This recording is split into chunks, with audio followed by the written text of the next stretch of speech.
विभागाचे पर्यवेक्षक सन्माननीय डोंगरे सर, आताच आपण ज्यांना जिजाऊबद्दल ऐकलं त्या माझ्या भगिनी श्रीमती निळेगाळ मॅडम, माझे सहकारी मित्र डोंगरे सर, सर्व सहकारी मित्र, आपल्या समोर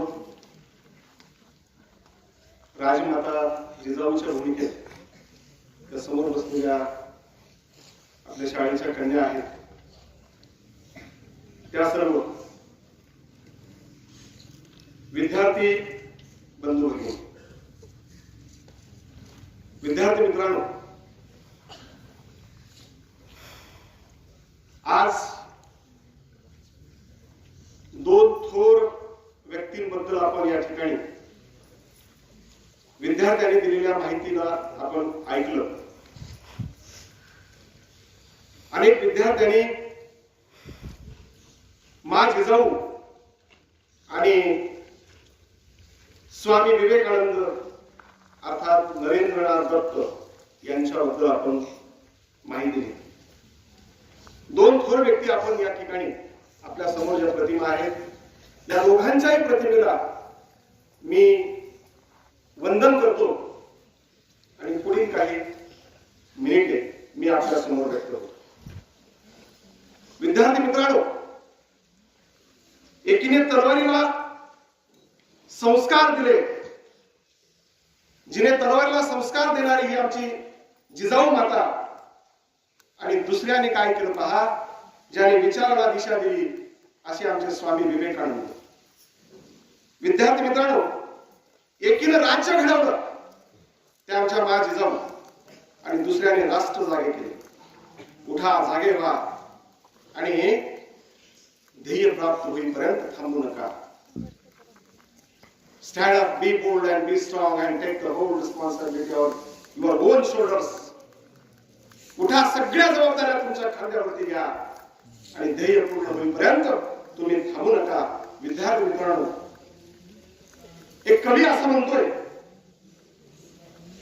सागर पोहत बाहुबळाने, सागर पोहत बाहुबळाने, नाव तयास मिळो न मिळो रे, स्वयंची जो तेजो निवितरणे, तदवे दीप जळो न जळो रे.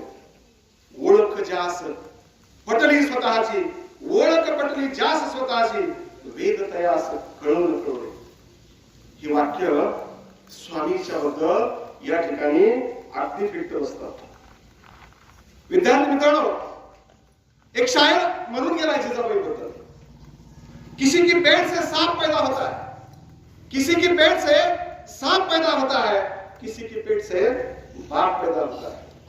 किसी के पेट से सांप पैदा होता है, किसी के पेट से बाप पैदा होता है, मगर जिजाऊ ऐसी मां थी मेरी, जिजाऊ ऐसी मां थी मेरे यारो, जिसके पेट से बापों का बाप शिवराज पैदा हुआ था. विद्यार्थी मित्रांनो, या दोन व्यक्ती सामान्य व्यक्ती नाही, या दोन व्यक्ती असामान्य व्यक्ती आहेत. ज्या विवेकानंदाने तरुण काय असतो, संस्कार काय असतात, सामर्थ्य काय असतं, राष्ट्राची शक्ती काय असते, हे ज्यांनी दाखवून दिलं ते म्हणजे स्वामी विवेकानंद. विद्यार्थी मित्रांनो, तुमच्या माझ्या वयामध्ये त्यांनी 22 वर्षाचा असताना अंगावरती भगवी वस्त्र धारण केली आणि संपूर्ण भारतभर त्या ठिकाणी भ्रमण केलं, संपूर्ण भारताला जाणून घेतलं, संपूर्ण भारताचे संस्कार जाणून घेतली, राष्ट्राचं सामर्थ्य ज्यांनी जाणून घेतलं असे आमचे नरेंद्रनाथ दत्त उर्फ स्वामी विवेकानंद. फिरत फिरत भारत भ्रमण करत ते कन्याकुमारीच्या टोकावर येऊन पोहोचले. भूगोलाच्या पुस्तकात आपण कन्याकुमारी पाहिलं, ऐकले, आपण नकाशामध्ये पाहिलं. त्या कन्याकुमारीच्या टोकावर जातात आणि मग हिंदी महासागरामध्ये काही किलोमीटर अंतरावरती एक मोठं कातळ आहे, त्या कातळावर मला जायचं आहे. अर्थात एक खडक आहे, त्या खडकावर मला जायचं आहे आणि मला माझ्यातलं सामर्थ्य चेक करायचं आहे, मला माझ्यातली विद्वत्ता या ठिकाणी सगळ्या जगाला दाखवून द्यायचं आहे. मी त्या ठिकाणी त्या कातळावर जाणार आणि कित्येक दिवस त्या ठिकाणी ध्यान धारणा करणार. ते नावेने गेले नाही, स्वतःच्या बाहुबळाचा वापर करून सागर पोहत बाहुबळाने नाव तयास मिळवलं मिळवले. नावाची वाट बघितली नाही त्याने, कारण स्वतःच्या मंडळामध्ये आणि खांद्यामध्ये धमक स्वामी विवेकानंदाच्या होती. पटकन उडी टाकली, भेळसाळत्याच्या सागरामध्ये उडी टाकली. पोहत पोहत 2-3 किलोमीटर अंतरावर त्या कातळावर पोहोचले. 3 दिवस अथक अथक डोळे न उघडता त्यांनी साधना केली, आराधना केली आणि एक चिंतन केलं आणि स्वतःला एक दिव्य दृष्टी त्यांनी प्राप्त करून घेतली. आणि 3 दिवसानंतर परत कन्याकुमारीच्या टोकावर आले. आल्यानंतर एक वर्तमानपत्र स्वामी विवेकानंदाच्या हातात पडलं. त्या वर्तमानपत्रात बातमी होती की 11 सप्टेंबर 1893 या दिवशी जागतिक धर्म परिषद करणाऱ्या शिकागो अमेरिकेतल्या. आणि मग ती बातमी वाचली आणि स्वामी विवेकानंद आपल्या सोबतच्या मित्राला म्हणायला लागले की ही तर माझ्यासाठी ही धर्म परिषद भरलेली आहे. एवढा आत्मविश्वास आहे, ही धर्म परिषद माझ्यासाठी भरलेली आहे, एवढा प्रचंड आत्मविश्वास. आणि मग या धर्म परिषदेला जाण्यासाठी मला तर परवानगी घेतली पाहिजे माझ्या गुरुची. परंतु 16 ऑगस्ट 1886 ला त्यांचे गुरु रामकृष्ण परमहंस यांचं निधन झालं होतं. मग परवानगी घ्यायची कोणाची, तर गुरुमाता शारदा देवी यांची परवानगी घ्यायचं ठरवलं. बऱ्याच सकाळी ते शारदा देवीच्या आश्रमात पोहोचले. शारदा देवी भाजी कापत होत्या सुरीने.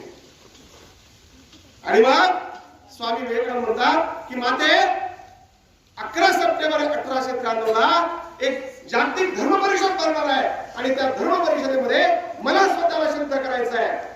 भारताचा प्रतिनिधी म्हणून मला त्या ठिकाणी जायचं आहे. देशाची शक्ती, देशाचे संस्कार, देशाचं सामर्थ्य मला या ठिकाणी माझा प्रतिनिधी म्हणून त्या ठिकाणी मला जायचं आहे. तेव्हा शारदा देवी भाजी कापत होत्या. भाजी कापत असताना सुरी विवेकानंदाच्या समोर फेकली, चाकू विवेकानंदाच्या समोर फेकला आणि विवेकानंदाला सांगितलं की ती सुरी मला आणून दे.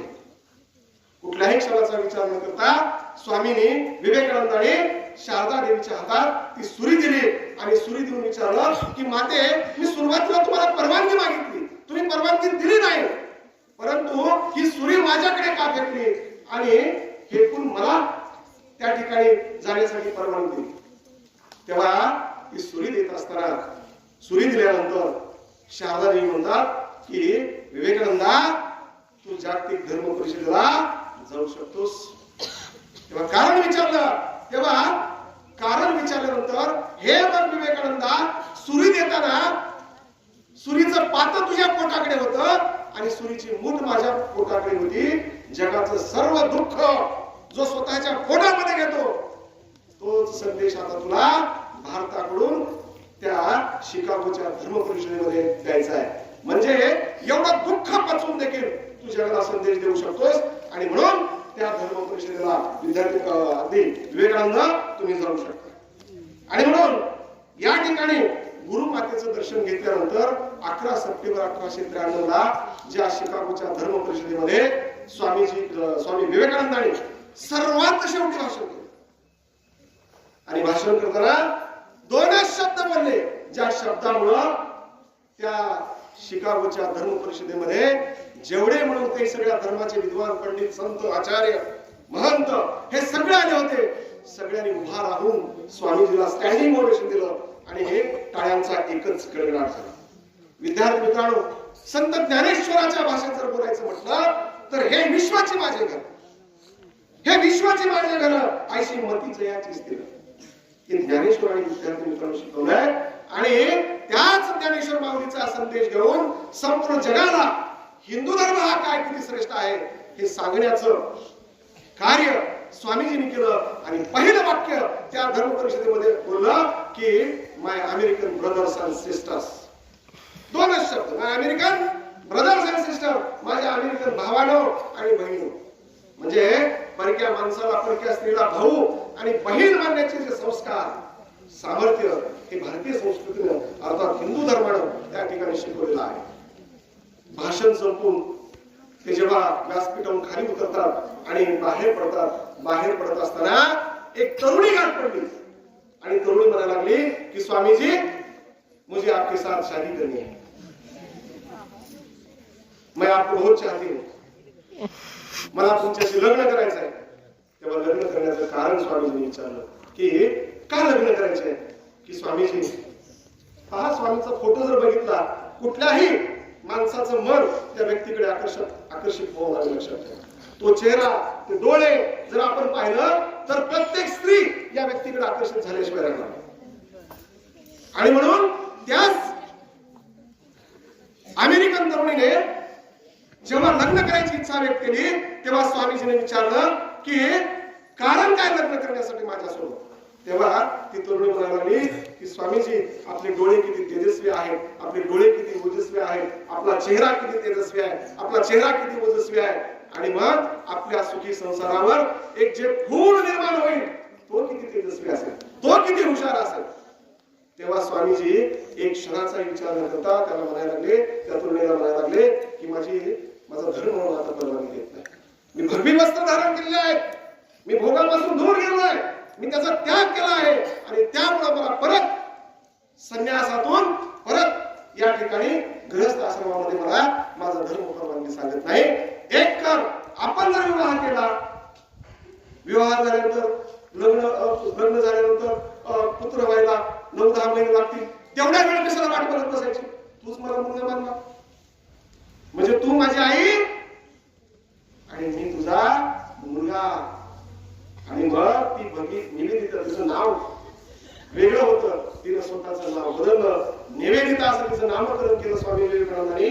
आणि ती निवेदिता, भगिनी निवेदिता भारतभर स्वामी सोबत त्या ठिकाणी अखंड जन्म मरेपर्यंत त्या ठिकाणी ती भारतात राहील. आणि म्हणून अशा भोगापासनं दूर राहणारा व्यक्ती म्हणजे स्वामी विवेकानंद. शेवटच्या अगदी 2 मिनिटं घेतो. स्वामी विवेकानंद जागतिक धर्म परिषद आटोपून जर्मनीमध्ये आले आणि जर्मनीमध्ये आल्यानंतर डायसन नावाचा एक विचारवंत होता जर्मनीमध्ये. डायसनच्या त्या टेबलावरती एक पुस्तक पडलं होतं. डायसन मधून येईपर्यंत ते पुस्तक भराभर स्वामीजी चालत होते. आणि डायसन जेव्हा स्वामी समोर येऊन बसला तेव्हा त्या पुस्तकातले उतारेच्या उतारे, प्रसंगच्या प्रसंग स्वामीजी डायसनला सांगू लागले. तेव्हा डायसनने विचारलं की स्वामीजी आपने एक किताब कब पढ़ा है, कधी वाचलं तुम्ही हे पुस्तक. ते म्हणजे आता 2 मिनिटात. पहा काय प्रचंड प्रगल्भ बुद्धिमत्ता असेल. काही आपण काय करतो का, आपण शब्द वाचतो, आपण लाईन वाचतो. काही जे हुशार माणसं असतात ते पॅराग्राफ वाचतात. फक्त लाईन म्हणजे पानं पुढे ढकलण्याचं काम करतात.